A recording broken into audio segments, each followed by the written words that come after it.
तन्वी नहीं रही। मन ही मन 10 बार दोहरा लेने के बाद भी दिल यकीन करने को तैयार ही नहीं था। सम्मिलित तो उसकी अंतिम यात्रा में होना ही चाहती थी, पर गृहस्थी और ऑफिस के विषयों झमेले के बीच 3-4 दिन बाद ही निकलना हो सका। गाड़ी के हिचकोले के बीच मन उसी के साथ बिताए पलों की स्मृति में डूबता उतरता रहा। वैसे तो तन्वी मेरी कॉलेज की सहेली में से एक थी, पर इधर पिछले कुछ महीनों से उसका अपने काम के सिलसिले में बार बार मेरे शहर आना, 2 बार हफ्ते भर के लिए मेरे साथ मेरे घर रुकना हमारे संबंधों को एक नया ही आयाम दे गया था। हम दोनों एक दूसरे से काफ़ी जुड़ गए थे। तन्वी ने अवश्य इस अतरंगा का पूरा ब्यौरा अपने पति को दिया होगा, जैसा कि उसका स्वभाव था और मेरा अनुभव था, और शायद इसीलिए मुझ तक उसके गुजर जाने की खबर पहुंचाना उन्हें लाजमी लगा और मुझे भी इस शोक घड़ी में उनके पास जाना आवश्यक लगा। 2 महीने पहले सोशल साइट पर चैट के दौरान उसने मुझे मेरे शहर आने की सूचना दी थी। तब मैंने उसे अपना मोबाइल नंबर देकर मुझसे मिलने का आग्रह किया था। तब कहाँ ख्याल था कि कॉलेज की एक सामान्य सहपाठी इतनी अतरंग सखी बहन सब कुछ बन जाएगी। उस दिन तन्वी से मिलने की उत्सुकता में मैंने जरूरी फाइलें निपटाई और ऑफिस का समय ख़त्म होने से पहले ही टैक्सी पकड़कर पार्क प्लाजा पहुंच गई। तन्वी मुझसे 5 मिनट पहले ही पहुंची थी और बैठने के लिए उपयुक्त स्थान तलाश रही थी। वहाँ अंदर बैठते हैं एसी में, कहते हुए मैं अंदर जाने लगी तो तन्वी ने मेरा हाथ पकड़कर बाहर ही रोक लिया था। नहीं, यहाँ खुले में ज़्यादा अच्छा लग रहा है, वैसे भी भीड़ भाड़ में मुझे घुटन होती है। वह मेरा हाथ पकड़कर वहीं कोने में रखी टेबल कुर्सी पर जम गई थी। ब्यौरा कुछ ही देर में ऑर्डर किए गए सैंडविच और कॉफ़ी रख गया था। हम सैंडविच उतरते गर्म कॉफ़ी के घूंट गले उतार कर तब तक बतिया रहे जब तक कि आसपास अंधेरा घिर आने का एहसास नहीं हो गया। ओह, बातों बातों में वक्त का पता ही नहीं चला। तू कहाँ ठहरी हुई है? घर चलना, मैंने आग्रह किया। यही पास की कंपनी का गेस्ट हाउस है, वहीं इंतजाम है। अरे गेस्ट हाउस को मार गोली, तेरा सूटकेस उठाते हैं और मेरे घर चलते हैं। अभी तो तू 1 सप्ताह यहीं है तो फिर घर पर बतियाते रहेंगे, पर घर तब तेरे। तन्वी को संकोच तो हुआ, पर मेरे साथ होली करे। अरे विनय की तू चिंता मत कर, उसे कोई फर्क नहीं पड़ने वाला। वह अपने में मस्त रहने वाला प्राणी है।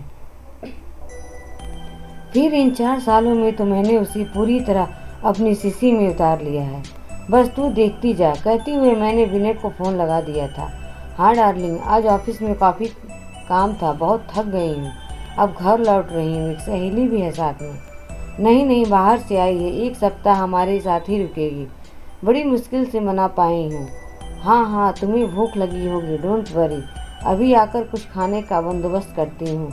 क्या तुम बाहर से ले रहे हो? अच्छा चलो ठीक है, उसके सोने का भी इंतज़ाम कर देना। Bye darling, thank you.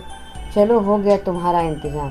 Tanvi आश्चर्यचकित होकर प्रसन्नता से मुझे घूरे जा रही थी। ऐसे क्या देख रही है?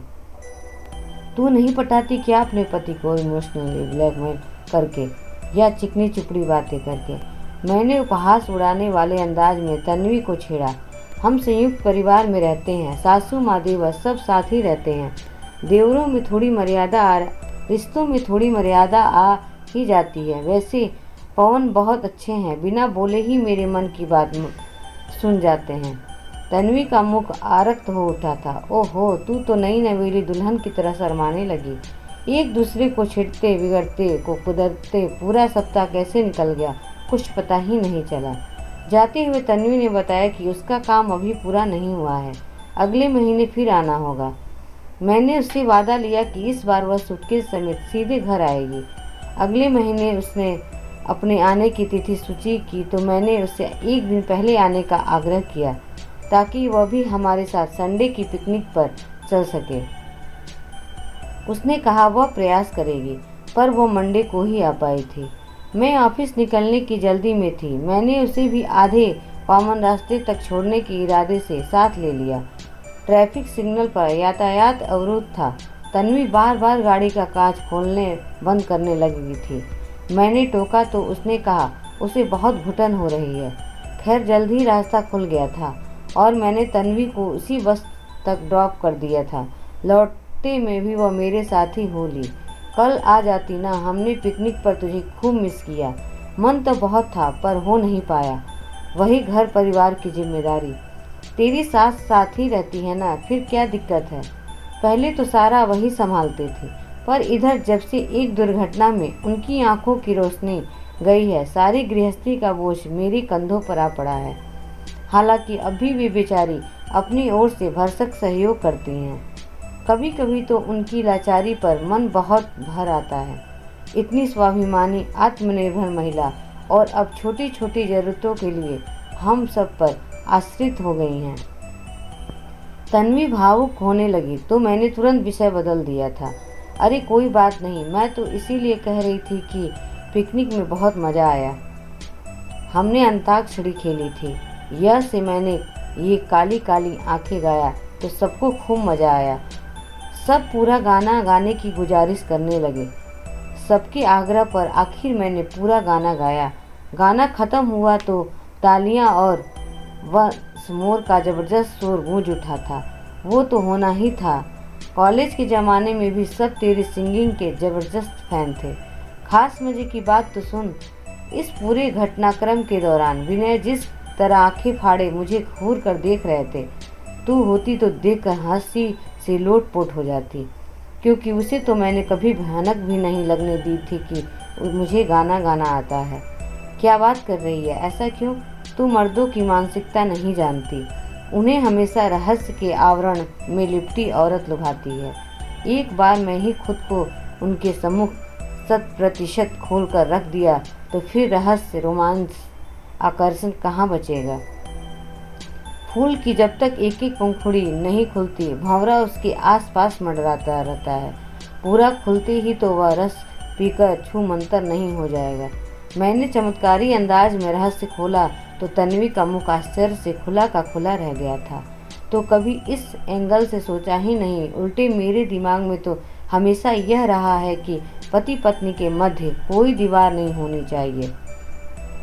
दोनों को एक दूसरे से कुछ छुपाकर नहीं रखना चाहिए।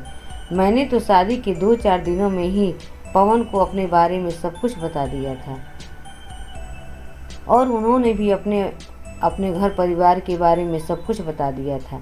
ऐसा तू सोचती है। खैर, अपना अपना अनुभव है। मैं तो इसे तेरा भोलापन कम बेवकूफ़ी ज़्यादा कहूँगी। हाँ तो मैं क्या बता रही थी। उस रात विनय ने मुझे पागलों की भांति प्यार किया था। बार बार उसके मुंह से एक ही बात निकल रही थी, ओ रिया, जितना मैं तुम्हें जानता जा रहा हूँ, तुम्हारे प्रति मेरा प्यार बढ़ता ही जा रहा है।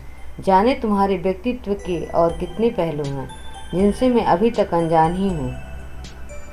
तुम्हें जब तक पूरा जान नहीं लूँगा ऐसे ही प्यार भटकता रहूँगा।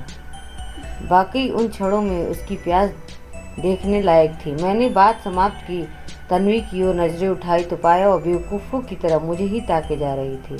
घर पहुँचे तो विनय मोबाइल पर वार्तालाप में व्यस्त थे। उनका उत्साह और खुशी देखने लायक थी। तन्वी साथ नहीं होती तो शायद वे मुझे बाहों में ही भर लेते। जानती हो किसका फ़ोन था? बॉस का। शुक्रवार को हमने उन्हें डिनर दिया था ना, उसकी जी खोलकर तारीफ कर रहे थे। कह रहे थे उनकी पत्नी तुमसे ट्रिपल पुडिंग और कोफ्ते की रेसिपी जानना चाहती है। यह भी कहा कि मैंने उन्हें पहले क्यों नहीं बताया तुम इतनी अच्छी कुक हो। अरे यार, खुद मुझे ही कहाँ पता था। एनीवेज, तुम लोग फ्रेश होकर आओ, तब तक मैं चाय तैयार करता हूँ। विनय बेहद खुशनुमा मूड में थे। गुनगुनाते हुए रसोई की ओर बढ़ गए तो तन्वी प्रशंसात्मक निगाहों से मुझे ताकने लगी। मैंने शर्माते हुए स्थिति स्पष्ट की। दरअसल विनय अपने बॉस और उनकी बीवी को डिनर पर होटल ले जाना चाहते थे। मैंने कहा घर पर ही बुला लो, अभी तक उन्होंने हमारा घर नहीं देखा है। तो वे मुझे आश्चर्य से देखने लगे थे, शायद सोच रहे थे कि रोज़ तो खाना मेड बनाती है। मैंने कहा दाल चावल चपाती उसमें बनवा लेंगे और एक स्पेशल सब्जी और डेजर्ट्स मैं बना लूँगी। बहुत डरते डरते ही उन्होंने मेरी बात मानी थी। लेकिन उस दिन डिनर टेबल की सजावट और व्यंजनों का स्वाद चखकर तो वे खुद बेहोश होते होते बचे थे। तब मैंने उन्हें बताया था कि मैंने कई कुकिंग कोर्सेज कर रखे हैं। मेहमानों के जाने के बाद उन्होंने दीवानों की तरह मेरे हाथ चूम लिए थे। उन पलों को याद करते हुए मैं एक बार फिर अभिभूत हो उठी थी। अपनी आंखें पोंछते हुए मैंने तन्वी की ओर नजरें उठाई तो उसे किसी गहरी सोच में डूबा पाया था। एक झटके के साथ ट्रेन रुकी तो मैं अतीत से वर्तमान में लौट आई। मेरा स्टेशन आ गया था। मैं नियत पते पर पहुंच गई। चूंकि तन्वी को गुजरे 4-5 रोज हो चुके थे, इसीलिए काफ़ी रिश्तेदारों तो विदा ले चुके थे। घर में रोना धोना भी थम चुका था, पर एक मनहूसियत भरी चुप्पी चारों ओर पसरी हुई थी, मानो घर तन्वी की इस असमय विदाई के दुख में उभर नहीं पा रहा हो। खुद मैं ही कहाँ उभर पा रही थी। घर का हर एक सदस्य बड़े ही आत्मीयता से आकर मुझसे मिलने लगा। तन्वी के पति पवन मुझे बड़े ही समझदार और सुलझे हुए विचारों के लगे। उन्होंने पहले मेरे नहाने धोने और खाने का प्रबंध किया, फिर सबकी पूछलछेम पूछी। तन्वी आपकी इतनी बातें करती थी कि लग ही नहीं रहा कि आपसे पहली बार मिल रहा हूँ। मैं खुद भी आपसे यही कहना चाह रही थी। इस घर के हर कोने में हर सदस्य से तन्वी मेरा इस कदर परिचय करवा चुकी है कि मुझे लग ही नहीं रहा है कि मैं पहली बार आई हूँ और आप लोग से पहली बार मिल रही हूँ। बस कमी है तो तन्वी की। उसने मुझसे इतनी बार अपने घर आने का आग्रह किया था, पर तब तक कहाँ सोचा था कि एक दिन इस तरह यहाँ आना होगा, वह भी उसकी अनुपस्थिति में। मेरा गला रूंधते लगा था, पर मैं अंदर का सारा बाहर उड़ेलकर अपनी घुटन में मुक्त हो जाना चाहती थी। विश्वास नहीं हो रहा था कि कुछ हफ्तों पहले ही हंसती गाती तन्वी अब हमारे बीच नहीं है। अचानक क्या हो गया था उसे? अच्छी भली तो थी। मेरे प्रश्न के जवाब में वे मुझे आश्चर्य से देखने लगे थे। क्या आपको मालूम नहीं कि तन्वी फेफड़ों की असाध्य बीमारी से पीड़ित थी? अब चौंकने की बारी मेरी ही थी। नहीं, उसने तो मुझसे कभी किसी बीमारी का जिक्र नहीं किया। तन्वी के फेफड़े बड़े बड़े छेदों से छलनी हो चुके थे। सभी डॉक्टर्स को दिखा चुके थे, सभी उपचार भी ले चुके थे। सब एक ही मत था कि इस बीमारी के साथ लेकर ही जीना होगा और इसमें कोई मुश्किल भी नहीं है। जरा सी दवाई और समुचित आराम, शारीरिक और मानसिक दोनों तरह का श्रम उसके लिए घातक था। पर जिंदगी को थ्रिल की तरह लेने वाली तन्वी के लिए ऐसी जिंदगी जीना मुश्किल ही नहीं नामुमकिन था। उसे तो किसी से अपने इस बीमारी की चर्चा करना भी बुरा लगता था। वह लोगों की आंखों में अपने लिए सहानुभूति के भाव बर्दाश्त नहीं कर सकती थी। इसीलिए उसने आपसे भी अपनी बीमारी की बात छुपाई होगी।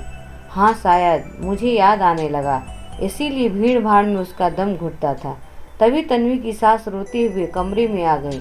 शायद किसी ने उन्हें मेरे बारे में बताया होगा। हाय मेरी बेटी सिरीखी बहू, भगवान अच्छे लोग को ही क्यों अपने पास बुला लेते हैं। इससे अच्छा होता मुझे उठा लेता। वे दहाड़े मारकर रोने लगी तो पवन उन्हें संभालते हुए बाहर ले गए। माँ, संभालिए अपने आप को। याद है डॉक्टर ने क्या कहा था? रोइएगा तो आपका ऑपरेशन बेकार हो जाएगा, आपकी बहू की इच्छा अधूरी रह जाएगी। मुझे कुछ समझ नहीं आ रहा था, सब कुछ एक पहेली सा लग रहा था। याद आया, तन्वी ने कहा था उसकी सास देख नहीं सकती, पर ये तो देख रही हैं। मैं इसी उधेड़ बूंद में उलझी थी कि तभी पवन लौट आए। माँ की आंखों का अभी अभी ऑपरेशन हुआ है।